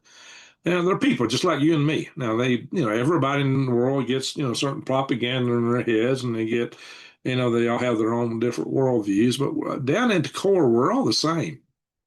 And it's all pitted against each other. It's a crying shame. Anyway, and maybe if the if Xi Jinping or the CC loses control, as long as the CCP is in control of China, it's a threat. Whether Xi Jinping's running it or not, it was before he took over. It's more so under him, but they had their designs against us from the get-go. Their whole strategy under what was his name? Shoot, I'm getting brain locked. One of his couple predecessors back laid out the whole idea of industrializing China and told everybody, to keep quiet. Their plans were to basically grab the world, but they didn't want everybody to know what they were planning for. They had a word for it. It's escaping me right now. I don't know the guy's name. Young. Shoot, drawing blank. But anyway, now look here. Now we're getting more entertaining. We're almost done with these. Uncanny warm skin robot. A robot with warm skin is now showing up at this as talking about as a possible service worker coming from where? Well, China, Shanghai. Look at it. Looks almost like a woman and has warm skin. Did I remember me talking about their plans to have a pregnancy robot that could bear children? Oh my gosh, guys, where are they going? Where are they going with this stuff? Look at this. The distance, you might think it's human. And if you touch it, you feel warm skin. It's not real skin, at least not yet, but they've been actually trying to develop robots that would have skin on them. Actually, they've been doing research on skin to put on machines. Isn't that creepy? If that don't creep you out, put a 3 in the chat room. If it creeps you out, put a 4 in the chat room. To me, that's just downright creepy. Yikes. Hey, all right. I said we got some Europeans in the house. Good to see that. How you doing, Alan? Alan Meyer Jensen? You're in Denmark, right? So what do you think about all this hubble-blue over Greenland? Tell us in the chat room. I'll read the chat in a minute. And if it don't get worse, oh yeah, now they're talking about smart underwear of all things. Yes, they want to hack you guys. Now they're coming with the idea of smart underwear. Well, talk about smarty pants. Would you want to wear smart underwear? What do I mean by smart? It's so smart it accounts your fart. Seriously, that's one of the things they're showing here. Fart count. I kid you not. Measures human flatulence, tracking hydrogen in farts. I'm not making this up. With the House of Klaus, now the stink of fink, want to put this on you? Remember, under their concept, you had own nothing. It was like you won't even own your underwear, your socks. You just get them provided to you. Everything's rental. You don't own anything. You rent everything. And that's how I've been going with software. If you haven't, no, it's just something you rent. They don't want you owning a car. You rent it. Or a house or anything. You rent everything. So imagine that, guys. Smarty pants. Yeah, that would be a real case of smarty pants. But it gets bigger. They're talking about a body wireless wide area network for your body. So the smarty pants is just the beginning. I'm seeing, look at this. All your clothes would be connected to the internet. Oh, but it's for your health. We can track your health and everything else. Can you imagine this? All your clothes are smart and connect to the internet. Now, see, the underwear is just the beginning. You'd be wearing a wide area network. You would be plugged into the net. This is what they're coming up with, guys. So the smarty pants is just one piece of it. Just one piece. Can you believe this stuff? Who else is telling you this kind of stuff on the web? Who else is coming on YouTube and telling you about this stuff, huh? Smarty pants and measuring your gases. Or they want to put a muzzle on you like they want to do cows. Oh, you've had your methane quota for the day. You can't fart no more today. Oh, we got to cut your diet. You can only eat the bugs. Yikes. I don't know, guys. This is getting creepy. Now, yeah, we'll give you a robot wife. You can't have a human because this one will monitor you. Yikes. Oh, look, we got a fresh earthquake somewhere around a deck. Rat Islands 5.0. Lucian Islands. Look at that. And we got a big one right here. 6.0 in Vanatow, Port Orly, I guess, however you pronounce that.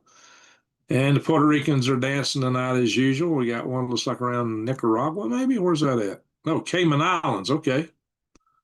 Yeah, we got a bunch of big earthquakes. Well, the Ring of Fire is really, really chatting tonight. And we got several over here around the Persian Gulf. Iran, 4.3. That's also Iran. Well, Iran's shaking. Interesting. It could be nuclear test on the ground. I don't think so, but who knows? Zoom in. Oh, we got one on the East Coast. Look at that. South Carolina. You know, South Carolina is actually a big earthquake risk zone. And Valley City, Utah. Snyder, Texas. How close are you to that, JoJo? How far is Snyder, Texas from you? And Little Lake, California. How close is that to the Long Valley caldera there? I got to wonder. That looks like it might be on the San Andreas Fault. And then right here, this little pinch point, the Juan de Fuca Fault is pretty active area, 2.5. What is this one up here? Yakutat, Alaska. Several of them up here around Denali area. At Denali National Park. Primrose, Alaska. This is over right here. This one is Tatalik. I hope I'm saying that right. Yeah, there's a lot of activity. Lots of little earthquakes there. Anyway, let's look at space weather. Well, asteroid forecast. Nothing we know of right now coming between the Earth and the Moon. And when we do find one, it's usually after the fact, and it's usually small. Nope, we just had one misses. Oh yeah, it's almost it already is Valentine's Day. Well, we started on Friday the 13th, and now it's Valentine's Day. Happy Valentine's Day, everyone. Hope you survived Friday the 13th. Now it's Valentine's Day. Sunspots, 4373 and 4374. Interesting, but not ginormous. Aurora is not very big right now, thankfully. 4336 will be on the other side of the sun. Let's hope it diminishes.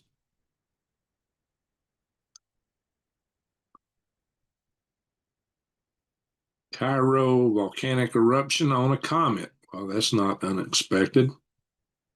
We know that happens. Alrighty, there's your space weather today. Cosmic rays. See, cosmic rays had went way down as solar activity picked up. And cosmic rays can cause nucleation in the clouds and cause cloud formation to pick up. Right now, we don't have so much clouds out there, and that contributes to things being warmer. When cosmic rays are down, things tend to be warmer. When they're up, things tend to be cooler. So a lot of people thought we were going to the grand solar minimum, perhaps facing another little ice age. That don't appear to be in effect right now, from the balloon data. So yeah, it just keeps dropping. If the solar cycle ends, will we stay in a very active sun or not? I don't know. It looked like we were heading for a grand solar minimum, but the sun woke up and got real active on us. Anyway, I'll stop the share and I'll go to the chat room. So for our coffee club drinkers in the morning, we've done the news.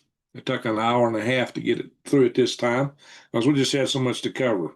Things are going crazy with Cuba, with Russia, with China, with well, let's hope with Russia. Some very interesting hope there.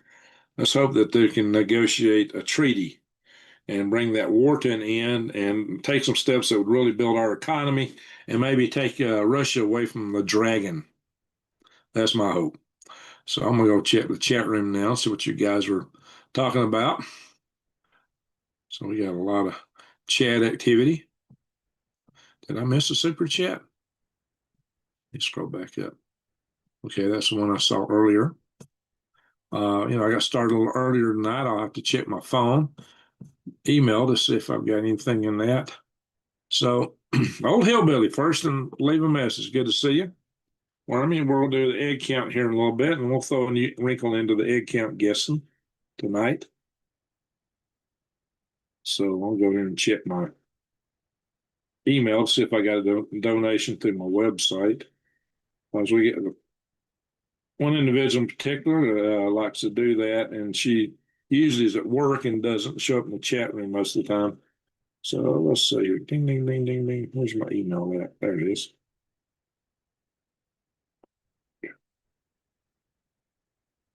P.O. boxes, dude. I just paid it. I just got an email telling me my P.O. boxes due. I just paid that. Lottie, lottie, lottie. No donation that way yet, so I'll keep an eye on it. I like to give credit where credit's due. That don't show up in the chat room when I get a donation like that. So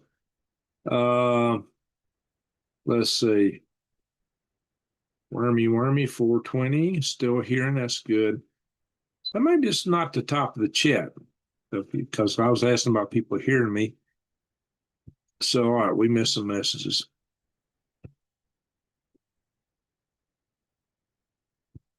Love fuzzy UFO videos. Yeah, isn't it the case? They're always fuzzy. Kind of like my DJI mic. Always fuzzy, kind of like that, right? Hello. Hello. I'm going to scroll down these real quick. Captain Kabooms. That's a good name. What's up? Project Ice One. I'm putting a link to that. Guys, I knew about Camp Century back in the early 80s when I was at Fort Greely. I was at Fort Greely Library, had a big book on it, and I checked it out because Camp Century had a lot of analogs to Fort Greely. And being somebody who's interested in moon bases and Mars bases, that was pretty darn close to what we'd built on the moon in some ways. So I found it highly interesting. And of course, Camp Century, we learned later, was part of Project Iceworm. That we didn't know originally. I share you, sir, BRB, Semper Paredes. Oh, how you doing there, Alan? Thank you, Jason, for calling for the thumbs up. Hey, Southern Grits from Florida.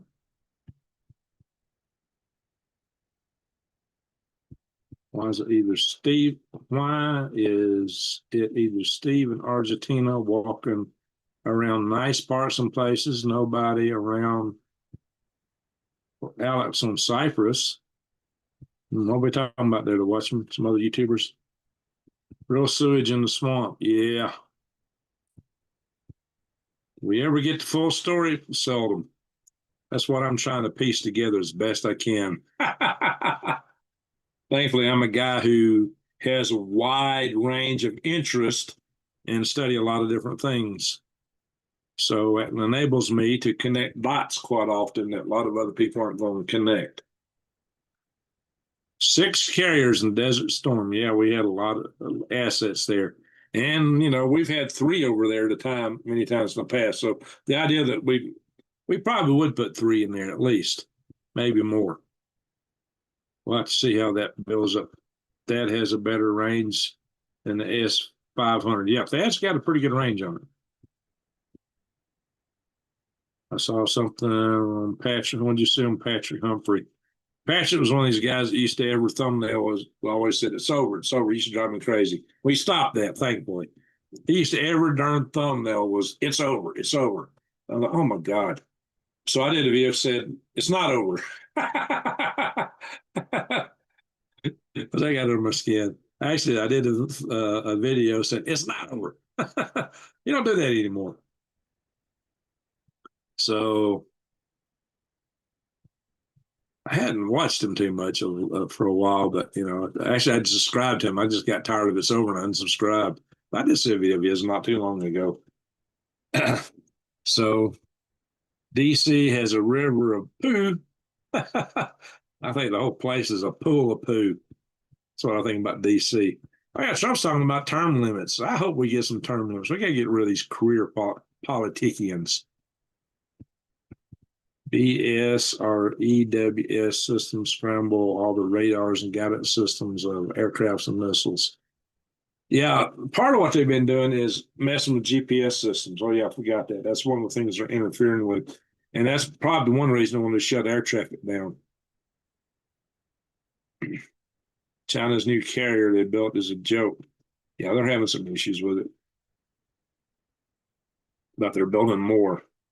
They're building more. Well, we ain't got all the bugs out of the Ford yet. It's having some reliability problems, some pretty bad ones actually. Yeah, that microwave can do some damage to a lot of those drones. 50,000 volts per meter. That's the lower spec for EMPs. That's the old spec, Jason. But we now know that Russians developed EMP super weapons that could put 4 times that voltage on power lines, up to 200,000 volts per meter. He named the Potomac the river of Bale poo. Oh my Lord. Maybe.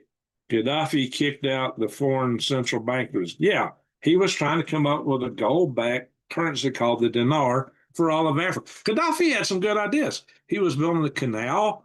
He had some agricultural products. He was trying to make a lot of progress for the Libyans. All that's gone now because the whole place is run by warlords, basically feeding warlords.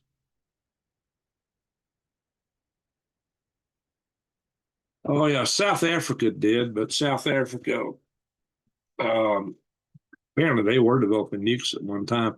Supposedly they had 4, and the United States got them. Well, let's see what happened to the government that was running South Africa at the time. Who's got Gaddafi's? I don't know. Dole 45s.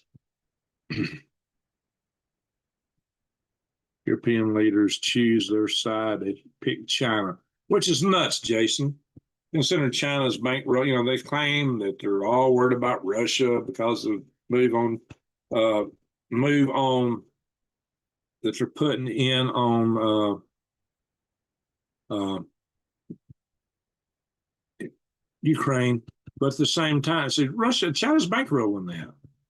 But why in the world would they support a country that's bankrolling the conflict that they claim they're all against? It don't make good walking around. So even though Trump has been playing hardball with them and telling them they got to pay for their own defense, to see them switch like that, that's a bit much, especially after we saved their rear ends. We're at World War I, World War II, Cold War, gave them the Marshall Plan. Yeah, we've done a lot for Europe.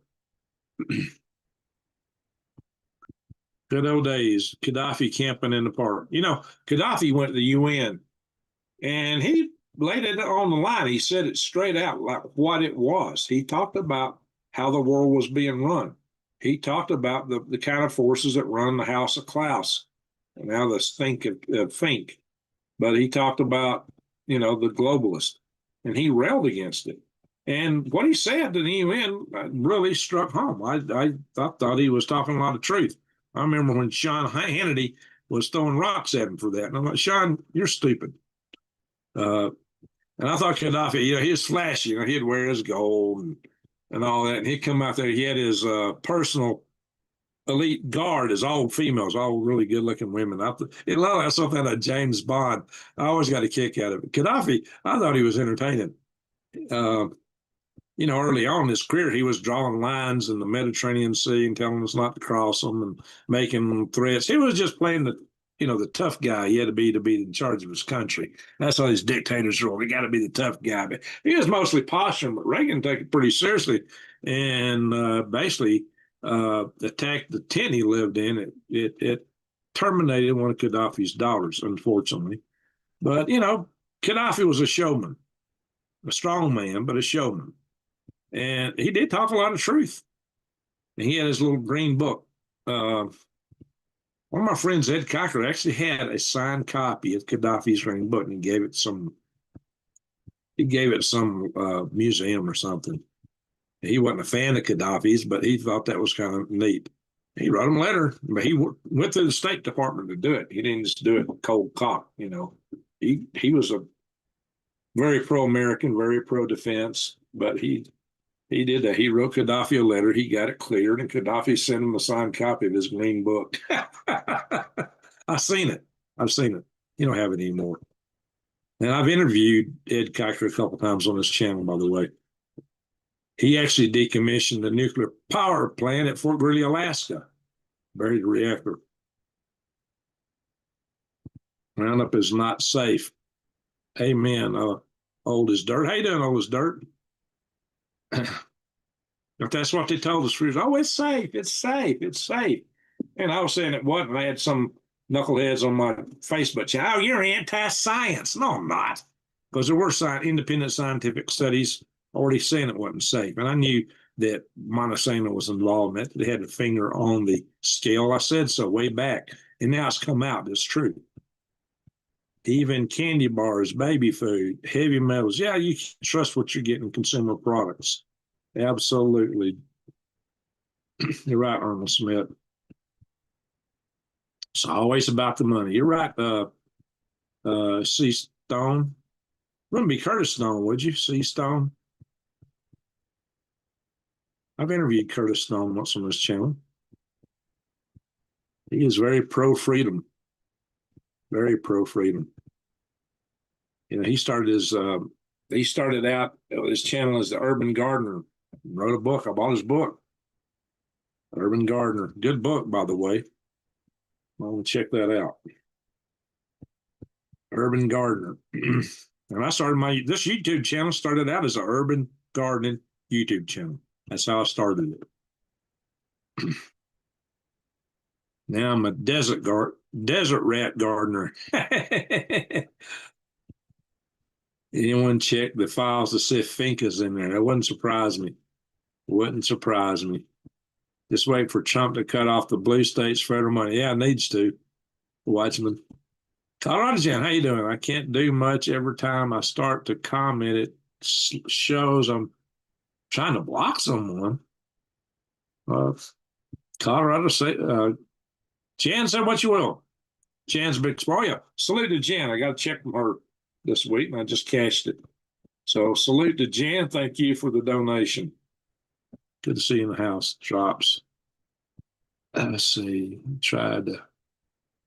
He was tried that the courts reversed it several times. Good reason to leave the cities. There's a lot of good reason to leave the cities, my friends.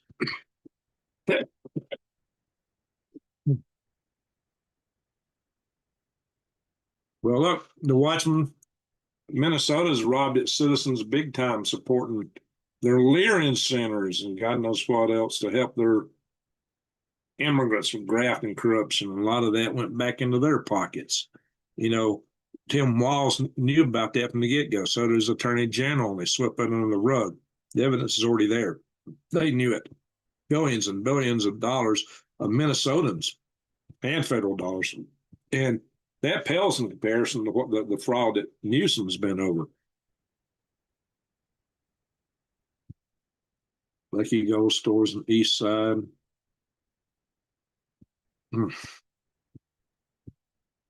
Silver's down a little bit now. You might want to think about it. It might be a good time to go in for it. I don't know. Gold's went back up to 1,500 for troy ounce.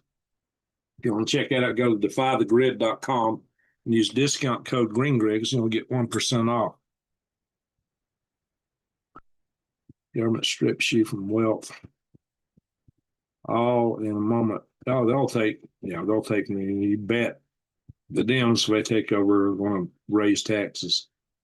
Shanghai's buying silver with $10 more of the spot price. Yeah.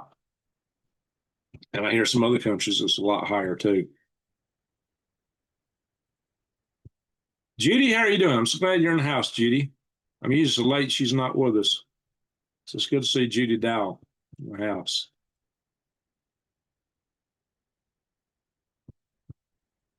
In debt three for 3 decades will drop. You're ahead of the game.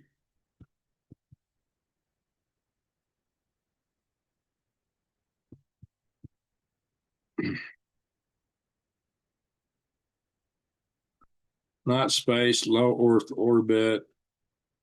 Coffee is ready. Oh, JoJo's gone. Okay, JoJo. Hope you're having a good night. Get some sleep. I guess you already missed me saying that. I want to buy sterling jewelry back in 1999 or 1992. Before the rings went to $1 each. Yeah, if you stocked up years ago, you're ahead of the game. Yeah, I had a friend that's a jewelry maker, and she was complaining about the price of silver.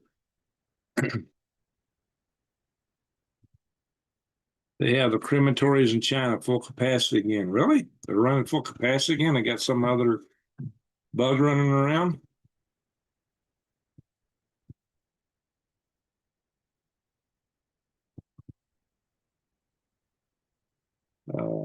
Julius says, I've located about 5 pounds. Oh, silver? Wow. Oh, you're ahead of the curve. You don't have gold and silver, save your copper pennies. Oh, now I got plenty of them. Yeah, the old ones are pure copper, but even the ones with zinc in them are worth more than a penny. Russians are evacuating folks in Cuba. They're smart in that regard. Cuba are commies. People flee there from there. Yeah, that's what always happens in commie countries. Everybody wants to live in a commie country, except for people in the West who don't know what they're talking about. They want to turn us commie. It's crazy how they can't see that. Oh, we'll do it better. That's what they all say. Just trying to copy it. So I'm AOE Life 69. How you doing?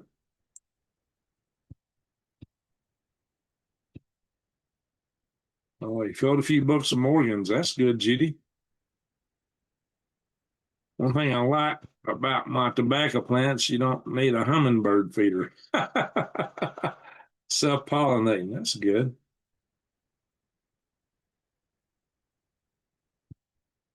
I would love to stay in chat, but the sun's going to come up tomorrow. Yeah, it will. And it's 1 o'clock in the morning here. It's 2 where you're at.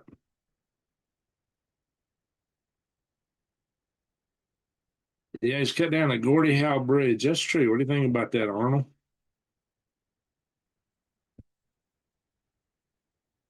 The earth can take care of itself. That is true, old as dirt.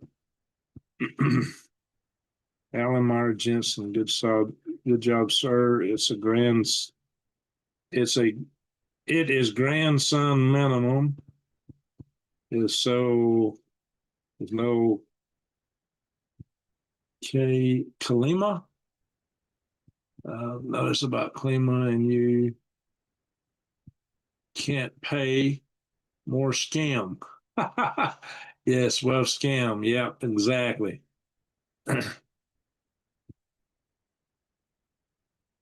For old heirloom plants. Buckhorn, Tamarillo. Yeah. You find good seed sources, wing beans, let me know.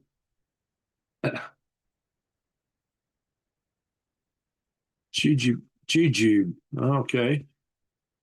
Yeah, there's some stuff that will just grow back every year. That's good stuff. That there's a tomato tree that Drops is talking about in there. Tamarillo. I'll add more DVDs to the box for you, Greg. Yeah, I've got a DVD player. I got to connect it. There's silver and ceramic capacitors. Yeah. And discernment for the soul. How you doing, discernment for the soul? Guess you just joined us. You have to catch the news part and real. Oh, we got more people watch us now than we had earlier. It's amazing. I guess this one people are used to me being online. Some are leaving. We got new people popping in. So very good. Well, we've gone through the news. I've gone through the chat. So we can do the egg guess. Good night, Alan. We'll go through the egg guess here in a minute. It's amazing. Some of the chat, I guess, just scroll back to the top, the stuff I was looking at earlier is not there now. That's odd. Hey, Davis. Davis 0884. Good to see you. Wow, we got more people in the chat now. It's just growing all at once.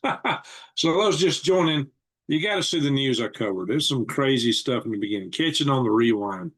So what we're going to do now is we're going to move to don't guess yet. Hold your guesses. No, I ain't counting nothing you say yet. Not till I say go. You got to wait. But we're going to put a new wrinkle in it because I'm going to ask you for two different numbers tonight. So first number is how many eggs to harvest today? Go. 7. Hey, old as dirt got it. Old as dirt got it. 7 eggs. 7 eggs. Old as dirt got the guess. Egg guess belongs to old as dirt. We got 7. All right. But now I got one more question.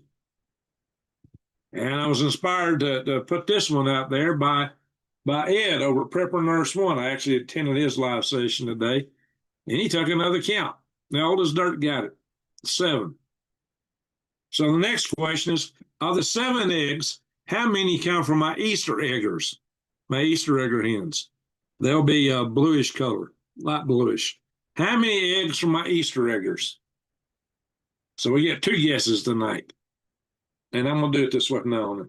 Now, Ed combines it. He wants people to guess both of them. He waits till he sees a guess that's got both get numbers. That's hard. I'm not going to do that to y'all. How many Easter egger eggs? Keep going. Nobody got that number yet. Keep going. Oh, Hillbilly, you got it. Oh, Hillbilly's on a roll tonight. 2. All right, guys, I'll show you the eggs here. I'll show them to you. Old Hillbilly got it. Old as dirt and old Hillbilly. Here is the Easter egg eggs. There's this one and this one. Now, this is a brown egg with speckles on it. Look at those speckles on that egg. It's got speckles. That's got a few. This is loaded with speckles. It's freckled, kind of like I used to be when I was young. Let's say, all right, that one right there. I've got a lot of speckles in it. Look at those speckles. That's an Easter egg, and that's an Easter egg. Easter egg or egg. I think those are cute. I like them. They're not quite as big as the Dominator eggs. My leghorn hasn't laid anything in a while. That'll be a white egg when I get it. 7 eggs today. I had, was it 3 or 4 yesterday? I believe it's 3 yesterday. They'll kind of, my hens are kind of cyclic. It's like every other day they lay more than the other day. I'm only eating about 2 eggs a day, and some days I don't eat any. A couple of days this week I've not ate any. Occasionally I'll eat 3 when I make myself my little dish omelet that I make. Those are Easter bunny eggs. Easter eggers love the greens and blues. Yep. Old as dirt. How you doing? Old as dirt and old hillbilly. Y'all are on top of it tonight. Y'all are on a roll. Appreciate it, guys. Double yoker. I don't have any double yokers. Hadn't had any double yokers yet, but it could happen. So we're going to discernment for the soul. How you doing? All right, good to see you in here. So I want to thank Super Chatters tonight. And I want to thank you, mods, keeping the channel clean. I had over 100 chickens 2 years ago. Wow, too many eggs. Yeah, that's a lot, Drops. That's a lot of eggs. Especially, I'll probably be getting, the guy I got these chickens from told me when it warms up, I'll be getting 12 to 14 a day. I don't know. We'll see how that pans out. But they're doing pretty good right now, especially this time of year. The hens typically don't lay that much. So I'm doing pretty good now. I'm getting more eggs than I eat. So, hey, Judy, I'm glad you hung with us late tonight. It's good to see you in the house here. It's great to have you here. So I gave them the food bank in town. Yeah, I've gave some of mine to local neighbors and friends that's helped me out here locally. I've gave them a lot of eggs. And I got a neighbor I need to go see, takes a dozen eggs too. So a lot of stuff's going on in the world today, folks. A lot of things are happening. There's hope, especially with this thing with Russia, if they could work it out. Let's hope and pray that Iran will make a deal that works. Let's just hope and pray that, we don't get into a real bad conflict over there. It's real possible. It's real possible. I'm not going to say it's a foregone conclusion. There are channels that will tell you, oh, yeah, we're going to be in nuclear war with Iran, nuclear war with Russia, China. It's all a foregone conclusion. That's what they all want. And it could be true. But let's hope and pray it's not what's cooking, guys. After 3 a.m., wow, you have stayed up late. It's just, it's 1 a.m. here. You're in Eastern time. Okay, we're in Ohio. So, well, I'm glad you stuck with us. So once again, thank you, Super Chatters. Thank you, all you mods. Thank you, everyone, for watching. I really appreciate it. Hit the thumbs up, guys. We need more thumbs up. Let me see what the count is. I'm going to refresh this screen. What's our count on thumbs up? We got still 93 in the house watching. How many thumbs up did I get? La, la, la, la, la, la. Hang on. If you hadn't gave me a thumbs up, hit it before you go out. Before you go out. All right. We got 90 thumbs up. So bring that up to 93 at least, folks. Give me a few more. We got 100 people watching now. Okay. So, yeah, let's bring the thumbs up a little bit. I really need it. This platform stomps me hard. So the more thumbs up we got, the better it is. And after I post the video, go in and leave a comment on it. Comment somebody else's comment. Yeah, happy Valentine's Days, Judy. Happy Valentine's Days to everybody. So we transitioned from the Friday the 13th to Valentine's Day during this podcast. So, yeah, good morning. How you doing, Nicholas? We're wrapping up right now. So we've covered all the news. If you catch it on a rewind to see what I covered. So, hey, League Project's in the house. Hey, hello, Rex. Good to see you. Rex, we're wrapping up here. We've went through all the news. I went through the chat. I had people guessing how many eggs we got today. So, Greg's in the house. Yeah, I'm here, I think. So good to see you, Rex. Good to see you. All right. Happy Valentine's Day from here. Oh, Chewy Weather's in the house. How you doing? West Wokistan. Good to see you, Chewy. Hey, Chewy, did you send me I got a big box of coffee. Did you send that to me? Didn't tell me who it come from. You didn't mention it. Did you send that? Chewy has sent me a lot of coffee in the past. Did you send that to me, Chewy? So, yeah, I want to thank I'd like to give gratitude. Cool beans. Rex, what's cooking before we get out of here? What's the latest in your neck of the woods? And we talked a lot about this stuff going on in El Paso. Rex, did you know there was UFO reports with this, that there was claims that a UFO dropped off 10 other flying objects right over the airport right before they shut it down? Did you hear that story? Have you heard about how there's still a lot of oddball frequency hopping activities with some drones in the area? And my buddy Doug Thompson, excuse me, over there, he covered that. He lost comms, and there's been loss of cell communication. There's some oddball stuff going on over there, Rex, right now. Claims of China stuff. I wouldn't be surprised, because they have drones that can drop drones off. So there's still some oddball things going on over there. Some really crazy stuff, Rex. Mylar balloons, yeah. Well, for all these claims they wouldn't shoot a Mylar balloon, just you can't take that to the bank, because I was the very first person anywhere in any of the media that announced that the UFO that they shot down in Yukon with the F-22 and an AIM Sidewinder, which cost over $500,000, is a $100 party balloon with a pico set underneath it that belonged to the Illinois Bottle Cap Brigade. They've done it. It's happened. They've done it before. We should go, what, to El Paso? There you go. We'll never know the truth. Rex, come down here and see us. You need to come visit Snowflake.